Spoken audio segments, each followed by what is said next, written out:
solo é o ambiente que tem a agricultura, é o ambiente onde estão as construções civis. Preservar o solo é preservar... Tá? Não, tudo bem. Você que está na cabine do singular, entende. Fica tranquila. Tá? Sem problema, Natália. Tá bom? Vamos lá. Você vai vendo, vai assistindo, vai acompanhando, vai pegando legal. Então, olha só. Como é bom esse esquema da aula online, né? Você está aí no seu sofá, na aula, aproveitando. Viva a tecnologia. Então, vamos lá, voltando ao que eu estou falando para vocês. Pessoal, o cenário é o seguinte. O cenário que nós temos é um cenário onde a realidade nos mostra que temos uma realidade muito importante, que é a constituição, a formação do solo. O solo, ele é fundamental, e aí, ó, em todas as áreas, tá? Em todas as áreas. Por quê? A gente fala de solo, pensa em agricultura, mas na construção civil também. Até, deixa eu mostrar um negócio, já que eu estou aqui com vocês, vou abrir aqui uma página interessante, tá? Vocês vão aqui ver que legal, são os prédios em Santos, tá? Prédios tortos em Santos, São Paulo. Peraí que eu vou compartilhar para vocês a imagem aí, tá? Então, muito doido, muito doido. Então, aqui, ó, deixa eu compartilhar a imagem para vocês, tá? Muito legal. Para a apresentação, vou compartilhar a imagem lá de Santos, dos prédios tortos. Tá? Aqui, ó, aqui, essa guia aqui do Chrome, prédios tortos em Santos. Olha que doido que esse trem aqui. Tá? Tá vendo aí, moçada? Os prédios em Santos são todos tortos. Não sei, não é que você que bebeu demais e ficou. Eles são tortos porque o solo que foi construído, esses prédios são prédios das décadas de 50, década de 60, cuja engenharia não era tão moderna como é hoje, e você tem esses prédios. Corre o risco de cair? Corre sim. Então, muitos deles, a engenharia vem e faz um calço, igual a gente faz quando a mesa está bamba, eles fazem um calço para poder manter o prédio aqui. Teve um agora, o ano passado, na Praia Grande, que é do lado, tiveram que os moderadores sair, porque estava trincando as bases, aí vem a engenharia, vai injetando concreto, vai injetando até isso ficar seguro. Então, a gente pensa em solo, não é só agricultura, mas também a construção civil. No curso de engenharia civil, existe uma disciplina que se chama física do solo, é física aplicada nesse ambiente. Então, o que nós temos, na verdade, é uma realidade, tá, que mostra que o solo é fundamental para a gente poder desenvolver a sociedade. Então, diante dessa apresentação que eu fiz com vocês, vamos falar um pouquinho, né, da formação do solo. Só voltando ao tema que eu disse agora, voltando ao tema da importância do solo, é onde fixou a humanidade. Então, o solo sempre foi um recurso importante e as primeiras civilizações se instalaram, a gente tem registro, ou nas margens dos rios. Por que nas margens dos rios? Porque as margens dos rios são regiões férteis, ou nos pés dos vulcões, que também são regiões muito férteis. E aí, percebendo, então, que essa fertilidade garantiu o plantio, a criação de animal, e a civilização, então, foi se conectando e se desenvolvendo. Bacana.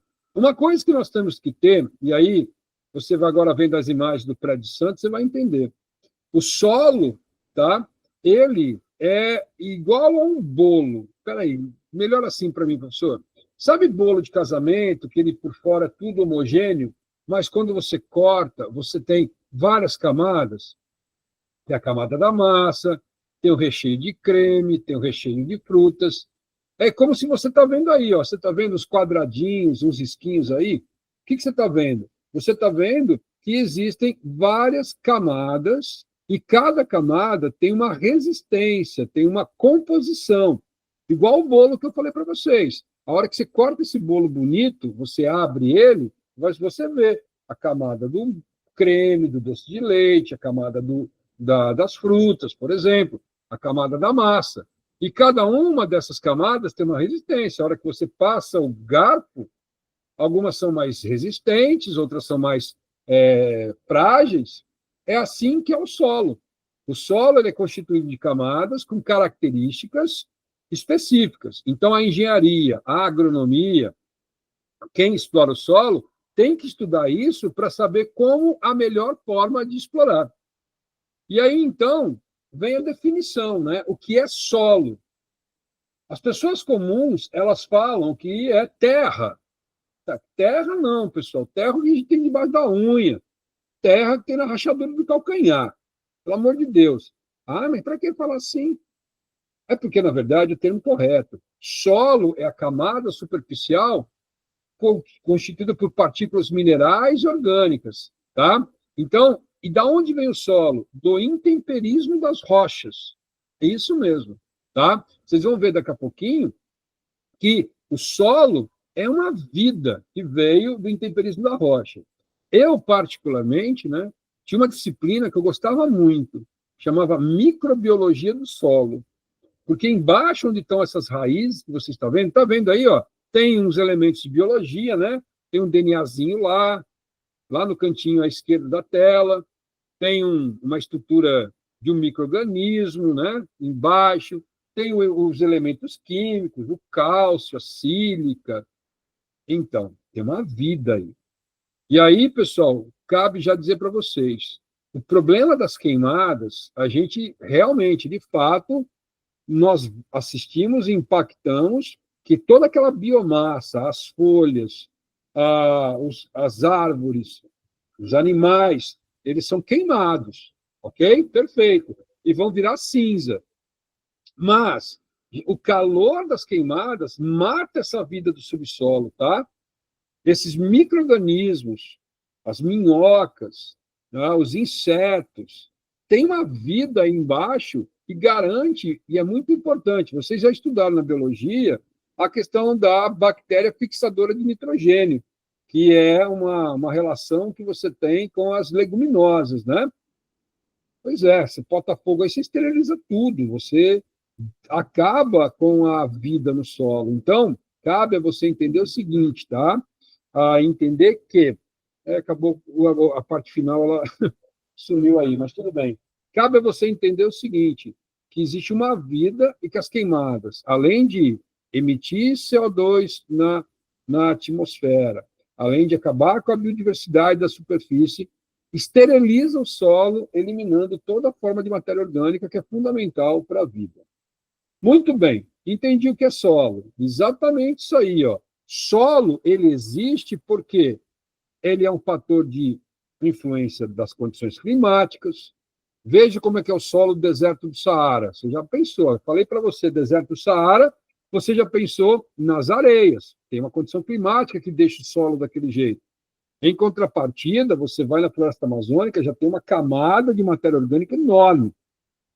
Essa camada se chama serrapilheira, que é aquela camada de humus resultante da atividade do clima, da atividade do material de origem. Então, como que funciona a origem do solo?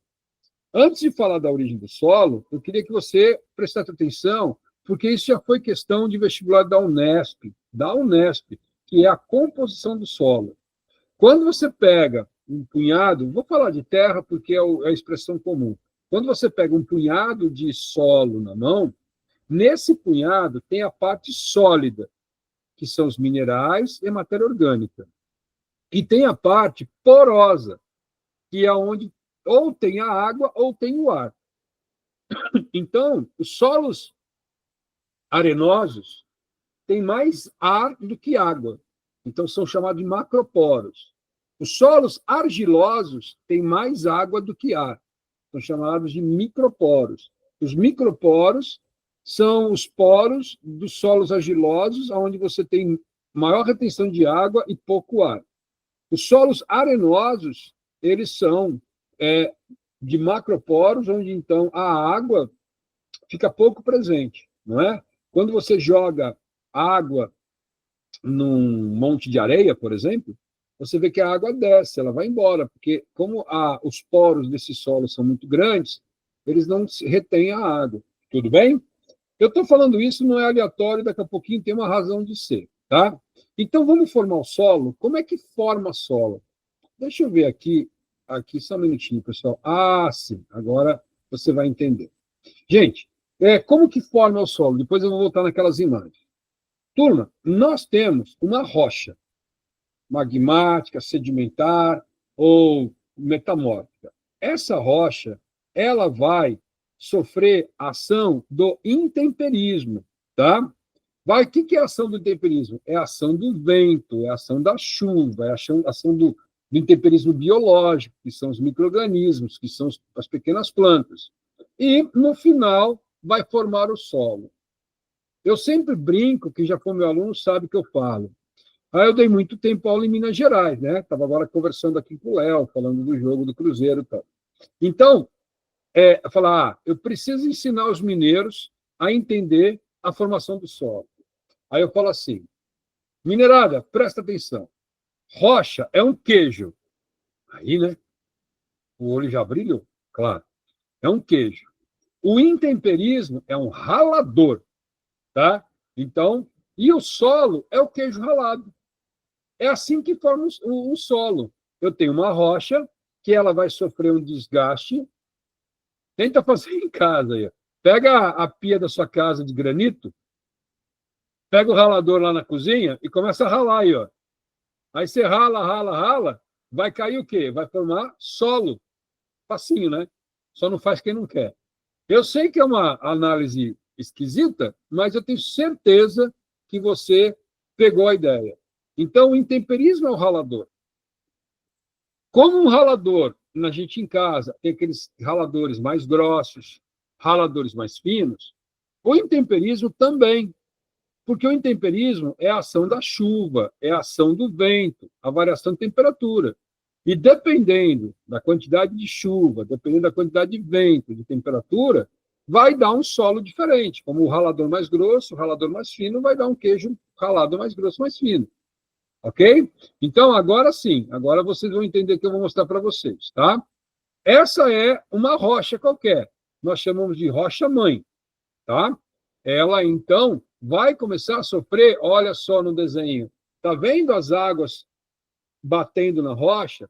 Tá vendo? Começa a desgastar, começa a ocorrer fragmentação de ordem física, água mole, pedra dura, tanto bate até que fura, e também começa a ter alteração química, que é o intemperismo químico, que vai se infiltrando, alterando, né? Olha aqui, nessa imagem você já começa a perceber que se acumula nas fendas da rocha partículas que vão ser nutrientes para pequenos animais, para plantinhas, que vão morrendo no meio dessas rochas e vão formando o quê? Matéria orgânica. E é nutriente. Então, você começa a ter uma sucessão ecológica que vai ser responsável pela definição do perfil do solo, chegando a essa imagem que você está vendo aqui.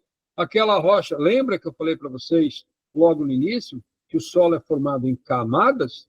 Então, você percebe as camadas aí nessa imagem, correto? E aí você tem, então, exatamente o nome das camadas. Horizonte O, horizonte zero, ele é a camada.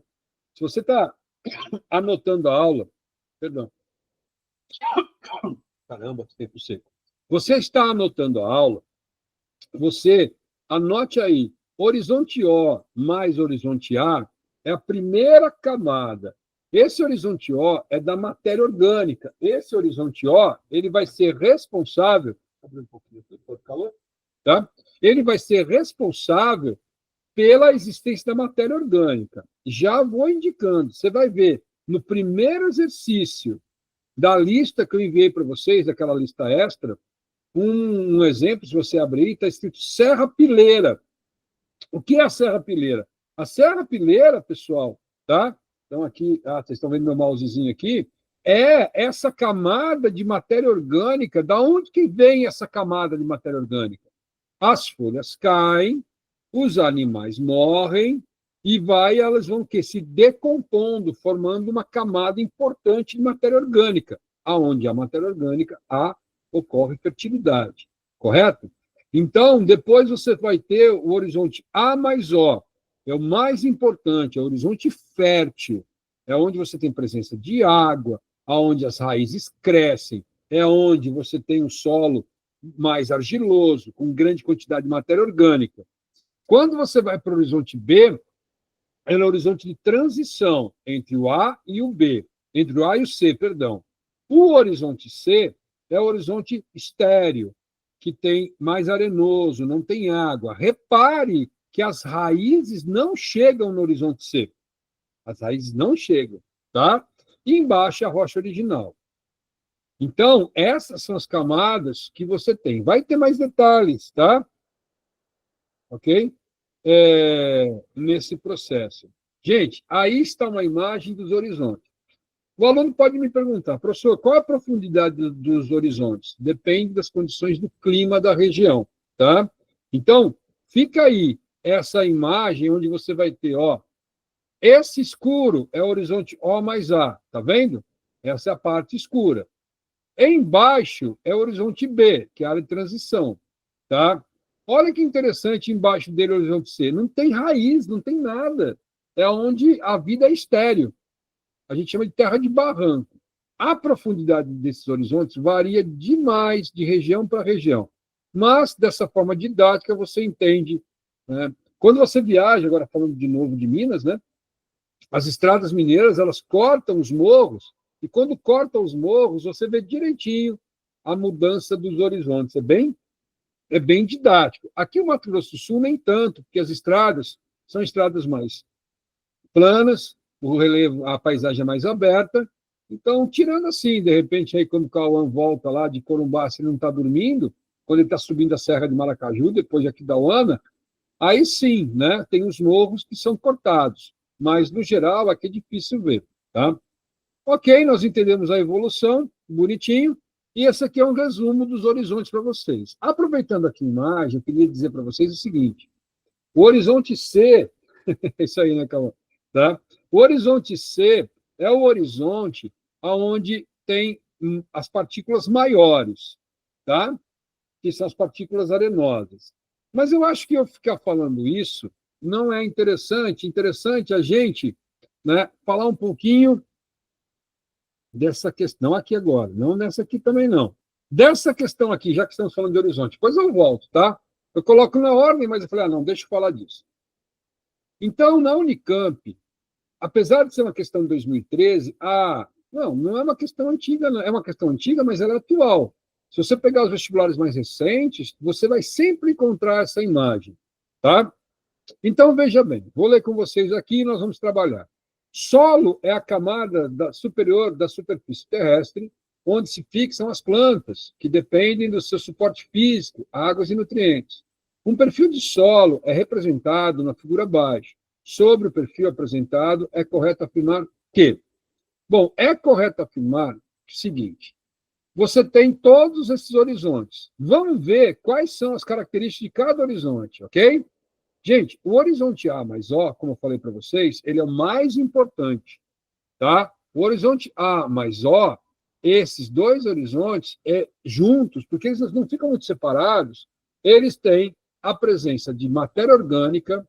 Veja bem, olha só o que está escrito aí. Horizonte O é integrado por matéria orgânica em fase inicial de decomposição, folhas e galhos, chamado de serrapilheira em ambientes florestais. A Amazônia tem uma serrapilheira muito forte, muito rica. Aqui, quando você... sabe onde você vai encontrar serrapilheira? Se você gosta de fazer caminhada, de ir no parque, sabe? No Parque das Nações Indígenas, tem uns bosques, e você vai encontrar, vai entrando lá, aquele bambuzal atrás do aquário, tá certo? Ele vai ter no chão um chão muito úmido, cheio de folha, um chão mais escuro, aquele cheiro de terra molhada. Aquela camada é a serrapilheira, entendeu? Tá? Então, você aí no sítio, ou gosta de fazer caminhada, é aquele chão cheio de folha, úmido, muito fértil, muito rico. Essa é a serrapilheira, tá? E conjunto a isso, você tem a matéria orgânica, a região dos minerais é a região que apresenta maior fertilidade. O horizonte B, se você está anotando aí, eu gosto de falar que é o horizonte da transição. Ele é formado por agregados minerais, mas é a transição. Veja que algumas raízes chegam no horizonte B, tá? Algumas raízes chegam. Mas o horizonte C, repara que ele tem fragmentos de rocha, ele é mais arenoso. É uma área que é estéril, é uma área pouco fértil. Aí é uma área muito vulnerável à erosão, tá? É o chamado horizonte C. E a rocha é que deu origem. Bom, como a gente já viu agora, então, as camadas e suas características, vocês anotaram o que eu falei, vamos responder essa questão da Unicamp. Letra A. O horizonte ou camada O corresponde ao cúmulo de material orgânico que é graduado, decomposto, incorporado aos horizontes inferiores, acumulando-se no horizonte B e C. Falso por quê? Porque a matéria orgânica, no máximo, ela se encontra incorporada no horizonte A. No horizonte B não tem, impossível, tá? Ter no horizonte C. Tá bom? Deixa eu responder aqui o que está falando comigo. Está pedindo aqui os slides, né, da aula. Então, tudo bem, tranquilo. Não é nada demais. Tá bom? Beleza. Então, vamos continuar aqui. Voltando, que às vezes pode ser alguém da aula querendo saber, mas é cobrando material. Ok. Voltando, tá? A gente tem, então, aqui um cenário que é um cenário que não tem matéria orgânica no horizonte B nem no horizonte C. Por isso, a letra A está errada. Letra B. O horizonte A apresenta muitos minerais não alterados da rocha, que deu origem ao solo. Atenção, sendo normalmente o horizonte menos fértil. Tudo errado. O horizonte A apresenta os minerais mais alterados, por isso que ele tem um formato de argila, tá bom? E é o mais fértil. Só aproveitando esse momento, a diferença de areia e argila, pessoal, é a seguinte, é o tamanho, tá? Eu tenho uma rocha, aí ela vai desgastando, ela vai formar areia. Então, sabe a ideia assim, ó, qual que é o cúmulo da paciência, né? Todo mundo brincou isso na quinta série, qual que é o cúmulo da paciência? O cúmulo da paciência é chupar prego até virar alfinete, tá certo? Aí tinha assim, qual é o cúmulo da força? Dobrar a esquina, bem quinta série. Então, baseado na nossa saudosa quinta série, qual é o cúmulo da paciência? Chupar areia até virar argila, entendeu? Então, a argila é a areia que foi sendo desgastada pelo intemperismo. A areia é a rocha que foi desgastada pelo intemperismo, tá? Claro que isso é uma ciência muito complexa, mas entenda você que, quando eu falo argila, o aluno associa barro. É barro porque a argila armazena muita água, porque tem os poros pequenos, a água fica presa, só por causa disso. E a areia tem macroporos, então não segura a água, tá bom? Então, o horizonte A, ele é fértil, armazena água e tem matéria orgânica. A letra B está errada. Letra C. O horizonte C corresponde à transição entre o solo e a rocha, apresentando normalmente fragmentos da rocha inalterada. Eu acho que é esse gabarito, que você vê no horizonte C, essas manchas pretas, essas manchas escuras. O que são essas manchas escuras? São os fragmentos de rocha, ok? Por isso. E a letra D, horizonte B, apresenta baixo desenvolvimento do solo, sendo os primeiros horizontes a se formar e horizonte com menor fertilidade em relação aos outros. Errado, porque quem tem a menor fertilidade é o horizonte C. E aí, então, achamos a resposta, que a resposta é a letra C, beleza? Eu adorei esse exercício, porque ele é muito didático. E aí, depois, você anotou, prestou atenção, e também pode o quê? Além de anotar e prestar atenção, assistir depois a aula que eu compartilho com vocês, beleza? Então, já que o nosso propósito é fazer bastante exercício, vamos a esse exercício aqui em cima, que é o exercício número 4 da nossa lista, do Instituto Federal do Ceará. Vocês reparem que eu ponho muita questão do Nordeste, porque elas são muito boas, né? Aí eu não vou fazer vestibular lá. Você vai fazer vestibular em São Paulo, você vai fazer Enem. você vai fazer aqui no Mato Grosso do Sul. E aí você tem que estudar a matéria. Então, vamos junto aí. Embalando no ritmo. A pedogênese. Pedogênese, gente. Gênese é origem. Pedo é solo, tá? É superfície. Então, a pedogênese é a origem do solo, tá? A pedogênese é o fenômeno que classifica o processo pelo qual o solo é formado a partir da degradação e composição de rochas, tá? Então, essa degradação e composição de rochas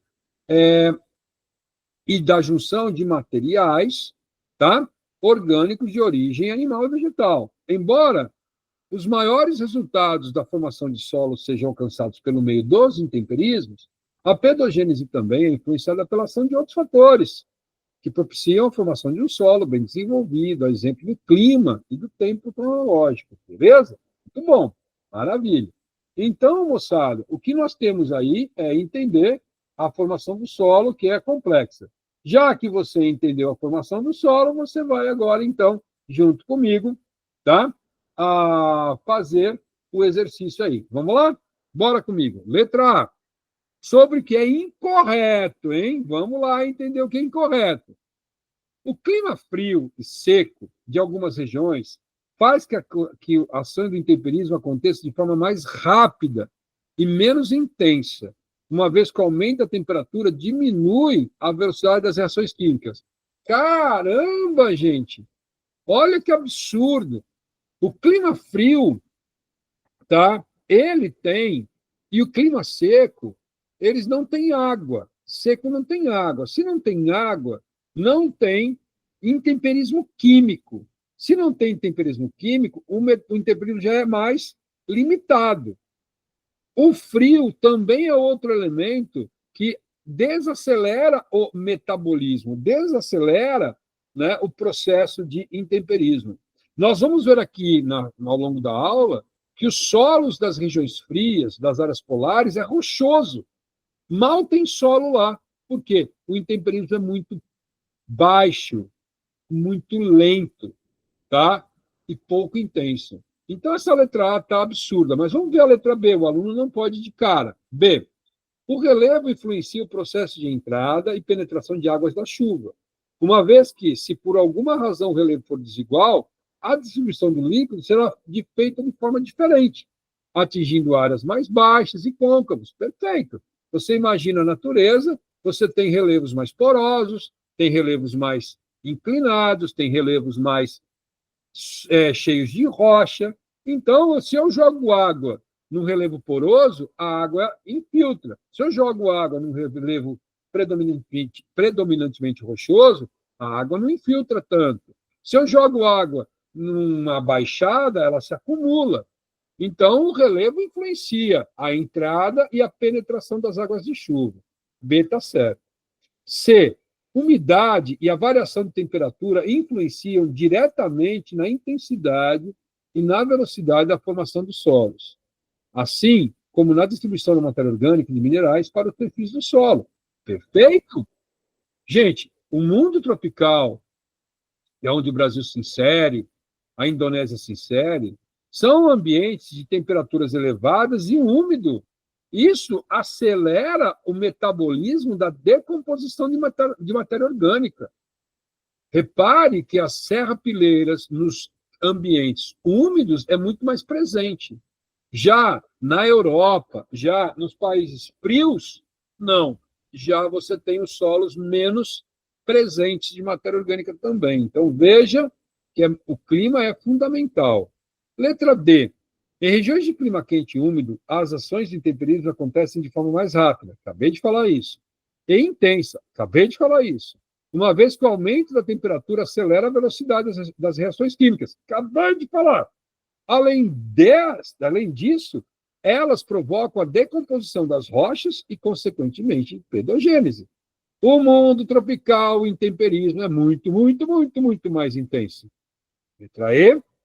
O tempo que o solo fica exposto à atmosfera determina a maturidade. Solos mais velhos, em sua maioria, são mais profundos. E os solos mais novos são mais rasos. E a gente vai ver isso daqui a pouquinho. Perfeito, letra A, uma questão ótima, ótima, ótima para explicar o solo. E essa questão da GV, hein? Olha que questão legal. Vamos lá, tá? Processos importantes. É sobre a formação do solo, tá? 1. Ataque pela acidez da água nas estruturas dos cristais. Acontece também a desintegração de minerais que possuem ferro mais solúvel, imóvel, transformando-os em óxidos pouco solúveis. Beleza. 3. O ferro no estado menos solúvel é dissolvido. 4. A dissolução completa, como a da rocha calcária, que pode formar cavernas. Perfeito. Gente, quem é responsável por isso? Ataque da acidez da água. O ferro é menos solúvel, é dissolvido. Dissolução completa. É intemperismo físico? Não, porque intemperismo físico é ação mecânica. É morfogênese, formação de forma de relevo? Não. É assoreamento? Menos ainda, que assoreamento é o acúmulo de material no fundo do rio, formando banco de areia.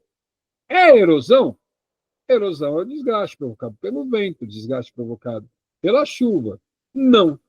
É o intemperismo químico? Sim. Por quê?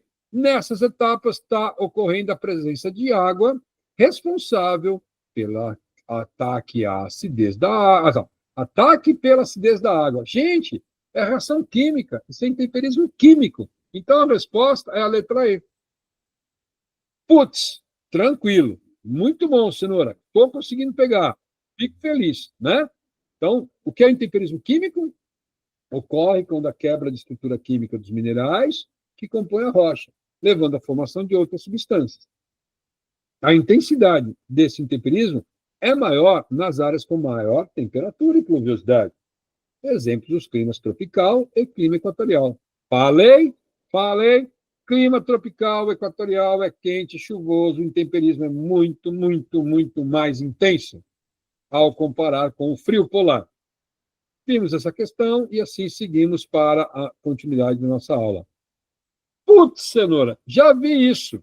Fiz prova da Unesp em 2024, eu vi esse trem todo colorido, que está na lista de exercício. O que é isso, hein? Eu vou, então, agora usar minha habilidade de desenhar, que agora começa o sofrimento, né? Dos meus textinhos aqui bacanas.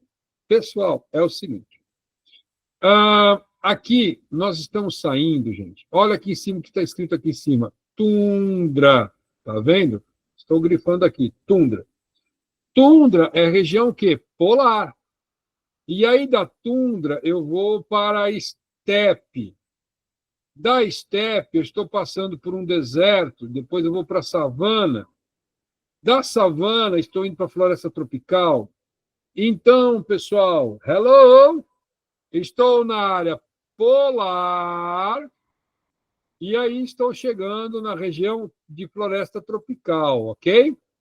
Se eu tivesse saído no mapa mundi, estou saindo lá da Noruega, atravessando a Europa, cruzando o deserto do Saara, chegando na floresta equatorial. Visualizou? Visualizou? Pega o mapa mundi aí.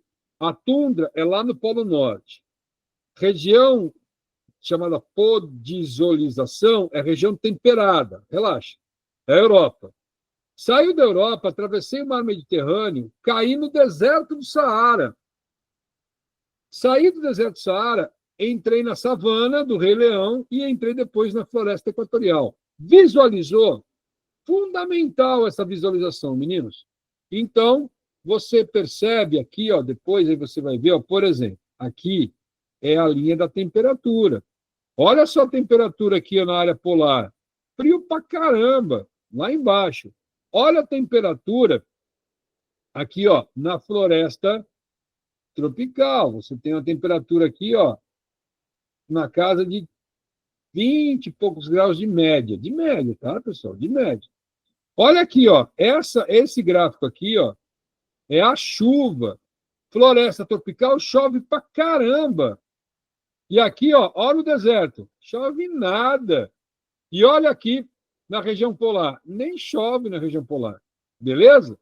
Aí você tem a evaporação, tá? A evaporação por quê? No deserto, a evaporação é muito maior, da pouca chuva que tem, tá? Nos países tropicais, a evaporação ela fica mais armazenada a água. Mas deu para entender que eu saí do polo e fui lá para a região tropical? E aí, vou apagar aqui essa bagunça. Espera aí. Deixa eu apagar aqui. Vou apagar essa bagunça, apagar tudo, tá? Gente, presta atenção. Olha que interessante. Agora você percebeu. Não é maior o intemperismo no ambiente tropical? É. Olha a profundidade do solo. Hello! Olha a profundidade do solo. Sabe que solo é esse? Já vou passar uma dica para vocês. É um latossolo. Latossolo. Latifúndio, grandes fazendas. Tá certo? Florestas latifoliadas, folhas largas. Latossolo. Latossolo. Solo largo, profundo. Região tropical tem solo profundo, bem desgastado. Olha o deserto aqui, gente. Que solo fininho que tem. Por quê? Não tem água. Então aí é só intemperismo físico, não tem intemperismo químico. Na Europa, tem as 4 estações, então o solo já tem uma profundidade maior. E na região polar, nem solo tem, porque o intemperismo praticamente não existe, não chove. O verão faz, na tundra, ele faz o verão 5 graus, e no inverno, menos 40. Quer dizer, não tem nem vida direito nessa região. Ah, legal. E aí, então, eu peguei essa imagem da prova do Enem. Mesmo que seja de 2011, é um clássico. E nesse clássico, vamos responder? O gráfico relaciona diversas variáveis ao processo de formação dos solos. A interpretação dos dados mostra que a água é um dos importantes fatores da pedogênese. Olha, já deu uma dica aqui, ó. A água é um importante fator de formação do solo. Então, vamos lá. O que você entende? Gente, a letra A, o clima temperado tem alta pluviosidade e grande profundidade. Gente, o clima temperado é aqui, ó. Tá certo? Não é alta temperatura, você está vendo? A temperatura é baixa, é frio, né? Região da Europa, por exemplo. E não chove muito, chove uma quantidade de água, mas não é igual ao Amazônia. B, os tropicais ocorrem menor pluviosidade. Gente, se você não sabe isso, é só ler aqui, caramba. Precipitação. O que é precipitação? É chuva! Então, olha aqui, ó. Onde mais chove? É na região tropical. Então, jovem, tá aqui, ó. Tropical ocorre menor pluviosidade. Não é verdade. Tá? E isso, então, o que relaciona com menor profundidade. Mentira! Porque a região tropical é profunda. É um latossolo. Ah, tudo bem. As latitudes em torno de 30 graus, que é a região temperada, ocorrem as maiores profundidades. Falso. As maiores profundidades estão na faixa tropical. Faixa tropical é baixa latitude, tá? É menos de 24 graus de latitude norte. É menos de 24 graus de latitude sul. Então, é baixa latitude. Letra D de jeans. Tropicais, a profundidade do solo é menor, do solo é menor, que evidencia um menor intemperismo químico. No tropical não tem intemperismo químico, tá? Tá doido? Acabei de falar isso agora. É lógico que a letra... Opa, caramba. É lógico que a letra... Ah, não respondi aqui. Eu pensei que tinha... Letra E. A menor latitude, pessoal, é o seguinte. A menor latitude é a região tropical. Ocorrem as maiores precipitações, assim como o solo é mais profundo. Letra E de espetacular. Letra E de excepcional. Letra E de esplêndido. Ok? Falou! Vamos lá. Continuando a mesma coisa. Nesse gráfico aqui, ó, eu já tenho aqui já falando das latitudes, né? Aqui 0 grau, linha do Equador. 30 graus, 60 graus norte, é polar, tá? É o mesmo desenho com mais detalhes. E aí, a tal da Unicamp pergunta para a gente isso. Explique como a precipitação e a quantidade de matéria orgânica interferem no intemperismo da rocha. Gente, então vamos lá. Ó, olha aqui, essa imagem aqui é o solo do deserto. Então, ele é uma área o quê? Mais fininha. Essa setinha aqui é o solo da zona temperada. Agora, olha a setinha do clima. Oh, nossa! Vou fazer de novo. Olha o tamanho da seta. Nossa! Gigante! Sim, porque é a região de maior presença de chuva, alta temperatura, de maior intemperismo. Então, vamos explicar?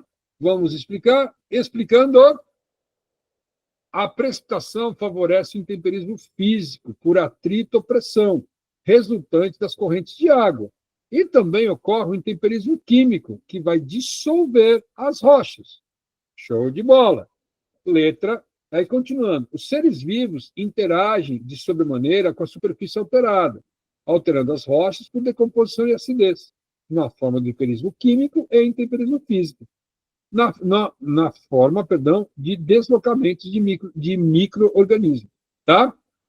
Perfeito, muito boa essa questão, adorei, massa, tá bom? Então, agora a gente vai aqui, ó. Observe o gráfico, que nas regiões equatoriais os solos são muito mais profundos e com elevado teor de alumínio. Isso é um ponto bem interessante, ó.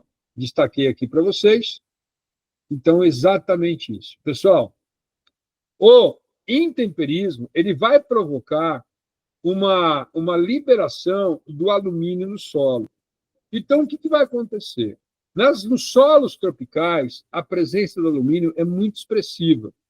Faz com que, então, tenhamos um solo mais ácido. O alumínio no solo, ele transforma o solo em um solo ácido. Chegamos ao cerrado. O cerrado brasileiro é um latossolo, tá? É um solo profundo. E ele, então, ele é muito ácido. Por isso que se aplica o calcário para corrigir a acidez. Então, ele é um solo alumínio tóxico. Por isso que as plantas do cerrado crescem todas tortuosas, porque o alumínio ele vai interferir na formação das plantas. As plantas nativas do cerrado, elas conseguiram suportar essa condição e passam a crescer de forma tortuosa, mas conseguem sobreviver nisso. Eu não consigo trazer uma planta, isso é muito comum, né? Tia véia vai para a praia, ela começa a fazer um crime, começa a arrancar a planta da praia, lá na Mata Atlântica. Aí a tia véia pega e enrola aquela planta com raiz e tudo, cheio de jornal molhado, e leva dentro do carro, aquela caatinga desgraçada.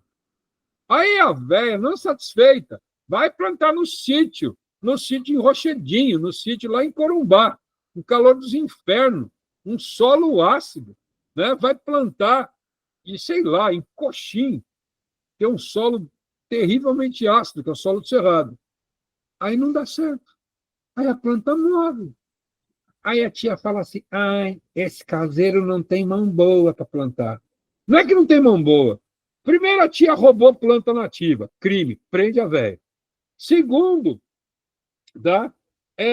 A planta da Mata Atlântica está adaptada às condições naturais da Mata Atlântica. Não tem como plantar aqui Mas, professor, e as lavouras? Hello! Aí chegou a Revolução Verde. A tecnologia estuda o solo, o melhoramento genético desenvolve plantas geneticamente modificadas para condições assim. Não, não vai me levar para o Corumbá, não, Cão, porque, pelo amor de Deus, eu vou derretê-la. Eu sou cenoura, e se plantar cenoura lá, nossa, tá doido de mim, ó. Vai cozinhar já. Se eu chegar lá e eu botar uma barra de chocolate na minha cabeça, quando eu chegar em Corumbá, já virei um bolo de chocolate, bolo de cenoura. Você tá doido? Eu, hein? Corumbá não é lugar de ir, é lugar de voltar. Brincadeira, tá? Vai que seus pais estão escutando a aula aí, eu tomo fé. Tá bom? Mas muito bem. Ok? Na verdade, agora falando sério mesmo, é uma cidade encantadora de cultura, né? De cultura, de tradição. Bacana. Vai ter agora o Festival Musical Latino-Americano da América do Sul, né? Bem bacana, bem legal. Confesso que ainda irei, ainda não fui, né?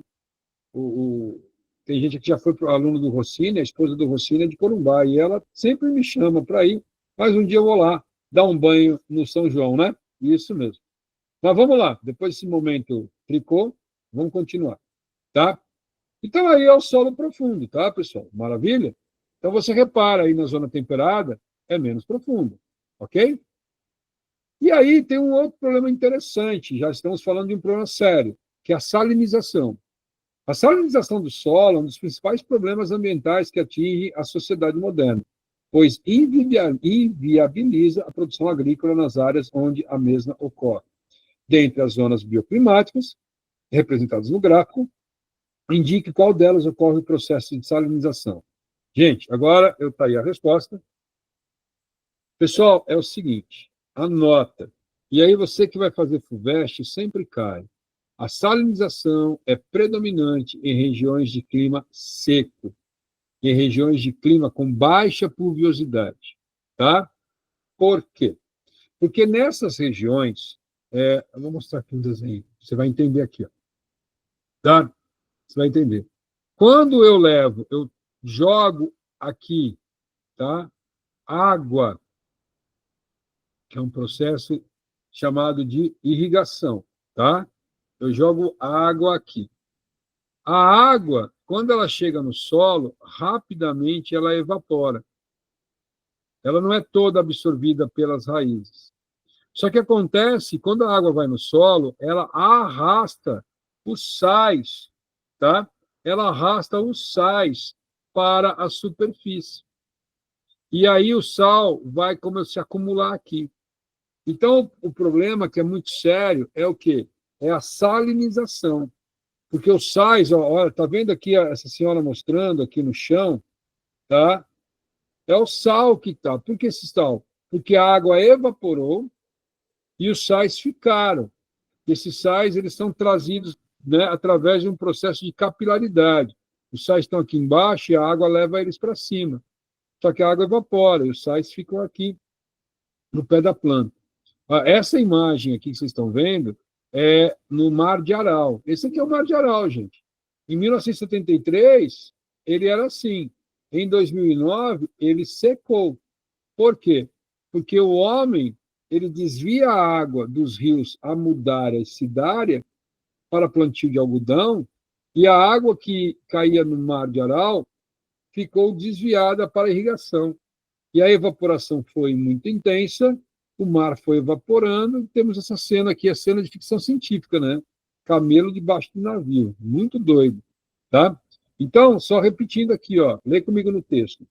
A salinização do solo ocorre nas áreas de alta temperatura e com baixa pluviosidade, regiões de clima semiárido, tá? Chuvas que caem em uma época do ano, porque o clima tropical é marcado por estação de chuva bem definida. Com as chuvas, o solo fica encharcado, dissolvendo sais minerais das rochas, e na estiagem, no período de seca, sob forte evaporação, ocorre a ascensão capilar, que é o sal que está no solo, ele é arrastado pela água, só que a água vai embora, e o sal fica na superfície, nas regiões desérticas e em regiões de intensa. Bruna, a transposição de São Francisco, ela leva a essa preocupação, né?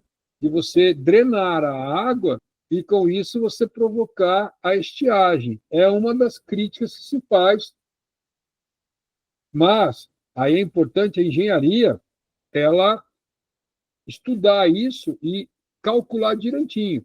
Porque, como você citou da região de São Francisco, esse é um grande problema que ocorre na produção de frutas irrigadas na região de São Francisco.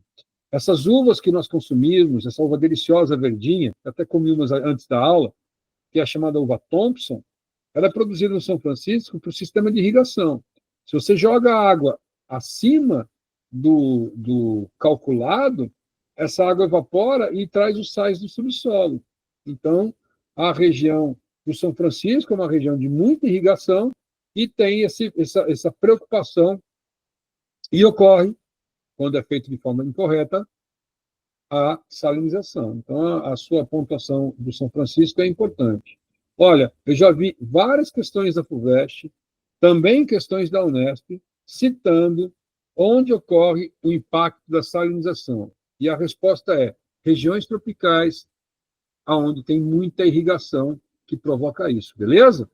Maravilha, né? Então tá bom.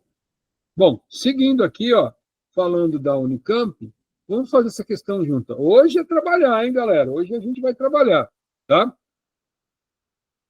Considerando a figura acima, responda as questões. Veja interessante essa questão, tá? Essa questão, então, você tem... E qual dos cenários? Veja que nós temos dois cenários, né? Cenário A, eu vou dividir aqui, ó. Cenário A e cenário B, ok? No cenário A, não, perdão, em qual dos cenários indicados na figura é possível identificar baixa infiltração de água e alto escoamento?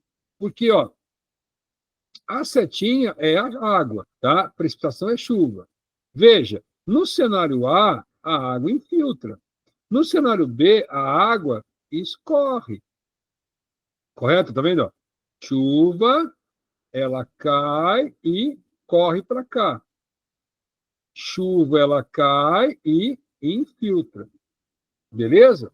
Já dá para saber, né? Então, eu faço assim. Letra A.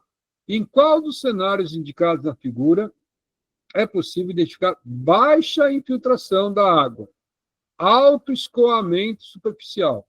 Bom, já dei a resposta, né, pessoal? Olha só o que acontece. No cenário B, acontece em função do desmatamento, a floresta fica, o solo fica desprotegido e você tem um aumento disso aí. Pensa comigo, gente, pensa comigo. Quando a chuva cai, ela encontra um para-choque, ela encontra uma proteção, o solo, que é a copa das árvores. Aqui no fundo da minha casa, aqui, né? Vocês devem estar vendo que está aberta aqui a varanda, está gostoso, tem uma mata. Aqui na Chácara Cachoeira. Cara, eu moro no 19º andar, então eu vejo a chuva caindo e o barulho da chuva batendo nas folhas, e você repara que ela bate nas folhas e a água cai fraquinha, ela vai infiltrando. Quando você joga água num ambiente que não tem cobertura vegetal, a água vem em alta velocidade, bate e não infiltra, e corre. Quer um exemplo? Pensa em duas rampas assim, ó. Essa aqui tem grama. Essa aqui é sem grama nenhuma. Só tem terra. Eu jogo a água aqui na grama, a grama protege o impacto e a água infiltra lentamente. Eu jogo a água aqui no morro, na terra sem nada, a água bate e só leva a lama, não infiltra. Tá? Então é o cenário B. Olha aí o que eu estou falando. Isso aqui é um exemplo clássico, pessoal. Tá? Aqui é um ambiente de área urbana. O que acontece? A água não infiltra, então rapidamente ela satura e atinge esse pico. Áreas que não são urbanas, áreas rurais, demora para o solo encharcar e ele é mais lento o processo. Então eu tenho aqui, nas áreas urbanas, a impermeabilização do solo. Tá? O solo é impermeabilizado. Beleza? Então, olha só. Em uma situação de chuvas torrenciais nas áreas urbanas, pode ocorrer alagamento, inundação. Então, define inundação. Áreas urbanas ocorre a impermeabilização. Gente, a cidade, ela cobre o solo de concreto. A cidade cobre o solo de asfalto. Então, a água não infiltra, gente. Tá? Ela vai o quê?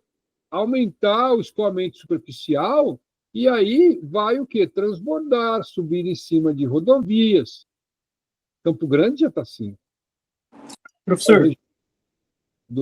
Como é que eu falo? Desculpa. Se alguém falou aqui que eu mutei aqui, né? Alguém falou alguma coisa? Professor. Fala, Cauã. O que seriam essas chuvas torrenciais? Chuvas fortes. Isso. Tá? Essas grandes chuvas fortes são chamadas de chuvas torrenciais. Ah, tá. Muito obrigado. Beleza? Tá bom. Eu já desmutei aqui, tá? Então pode perguntar aí, tá bom? Beleza? É porque o meu WhatsApp está aberto no computador e ele fica pitando aqui, mas não tem problema não. Agora está todo mundo jantando, não apita mais. Tá? Então, moçada, as chuvas torrenciais são chuvas fortes. A chuva forte, quando ela cai, ela não infiltra, ela acaba, né, escorrendo. Aqui, ó, quem conhece aqui Campo Grande, lá na rotatória esqueci. Tacildo, lá embaixo, no São Francisco, perto da Tamandaré, inunda tudo, tá? Inunda tudo. Por quê? Porque a água não infiltra, acumula tudo lá embaixo, beleza? Muito bem, é isso aí, tá? Então é isso, olha que interessante, gosto muito dessa imagem aí do ciclo hidrológico e ação humana. Então, repara, no primeiro quadro é a região de floresta, tá? Então, chove na floresta, a floresta, 90% da água infiltra, só 10% escorre superficialmente. Aí, nas áreas residenciais, onde tem casas, casas têm quintal, né? Metade da água infiltra, metade da água escoa superficialmente. Mas olha só, São Paulo, Campo Grande, cidades em geral, elas têm muito concreto, área urbana. Então, olha só, até 10% só infiltra e 90% até 100% escoa. Por isso, as catástrofes nas cidades. Quando chove em Belo Horizonte, uma cidade cheia de morro, cara, quantas imagens. Recentemente, acho que foi aqui em Campo Grande, cara, que desespero. A motinho estava sendo levada, o cara querendo segurar a moto para ela não ir embora. Por quê? Porque a água escoa, vai lá para o rio. Quantos casos tristes de pessoas que a água é levada, idosos, e leva lá para o bueiro, leva lá para o córrego e vai embora, né? Então, teve um caso na época que eu morava lá em Belo Horizonte, cara, eu fiquei muito chocado. Era um casal de idosos que estava no carro, o rio Ayumas, que é um córrego, tipo aqui o córrego aqui da cidade, só que ele é grandão. A água toda desceu dos bairros e lotou o rio e subiu. Esse casal de idosos estava preso no carro, eles morreram afogados, cara, porque eles não conseguiram sair. Qual foi a velocidade desse escoamento, tá? Então é muito importante a presença de áreas verdes para poder diminuir esse impacto. E olha que interessante, vocês viram que eu coloquei para vocês? É o mesmo esquema da questão da Federal do Rio Grande do Sul de 2025, é desse ano, galera. É desse ano, tá? E é perfeito. Por que é perfeito? Gente, a Federal do Rio Grande do Sul é no Rio Grande do Sul. Eu sei. O que aconteceram com as cidades do Rio Grande do Sul no ano passado? As cidades impermeabilizadas não conseguiram absorver a chuva. E os rios encheram e ocuparam, e muitas casas foram perdidas que estavam em áreas que foram alagadas que a água não foi absorvida, por causa da alta urbanização, do desmatamento, beleza? Então, a Federal do Rio Grande do Sul pegou para a questão que nós conversamos e montou. Vamos lá ver? Vamos lá ver, tá? Então, a questão é a seguinte, primeira coisa que a gente tem aí, né? Deixa eu ver aqui, muito bem. Em áreas de mata nativa, há pouca infiltração e maior escoamento superficial. Logo, menos prejudiciais serão as consequências de inundação. Pessoal, olha só, a região de mata nativa é essa aqui, né? A gente viu lá. Então, tem pouca infiltração? Não, tem muita infiltração. Então, a número 1 está errada. Tá? 2, quanto maior a área pavimentada, quanto maior a área de pavimentos impermeáveis, menor será a infiltração. Verdade. Portanto, ocorre aumento do escoamento superficial e elevação do nível dos rios, dos cursos fluviais. Isso mesmo, acabamos de falar. Se a água ela não infiltra, ela vai parar onde? Vai parar no rio.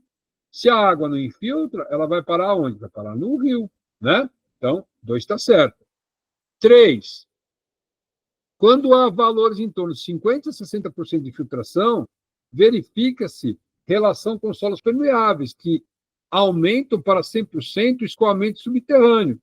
Olha que doideira, né? Olha que doideira. Opa, perdão. Por que doideira? Se há valores em torno de 50%, 60%, que é esse aqui, verifica-se a relação com solos permeáveis, que aumenta para 100% de escoamento subterrâneo. Gente, 100% de escoamento subterrâneo é quando a água toda infiltra. Tá? Então, não tem lógica o que eles estão falando, tá certo? Então, fica muito claro que a letra B é correta. Boa questão essa, né? Bem interpretativa, muito rica essa questão. Maravilha, tá? Então, vamos lá. Aí é o desenho, ó, só para a gente finalizar o que eu falei.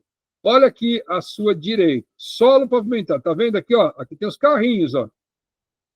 Se eu for falar aqui em Campo Grande, essa aqui é a Geisel. Se eu for falar em São Paulo, é a Marginal Tietê, Marginal Pinheiros. Se eu for falar, né, em Belo Horizonte, é o anel rodoviário, tá? Só para você ter uma ideia, beleza? Aí chove, o que acontece, ó? O rio enche, não infiltra, os carrinhos tudo boiando. Agora aqui, ó, mantenha a vegetação na margem. Mantenha a vegetação na margem. O que vai acontecer? A margem, ela vai absorver a água, vai infiltrar. Por isso que a gente não pode destruir a chamada mata ciliar. Ok? Então, esse é um bom exemplo do que nós conversamos, que é importante a preservação da ilha. Gente, falamos então um pouco do uso do solo e vamos agora então a os tipos de solo, beleza?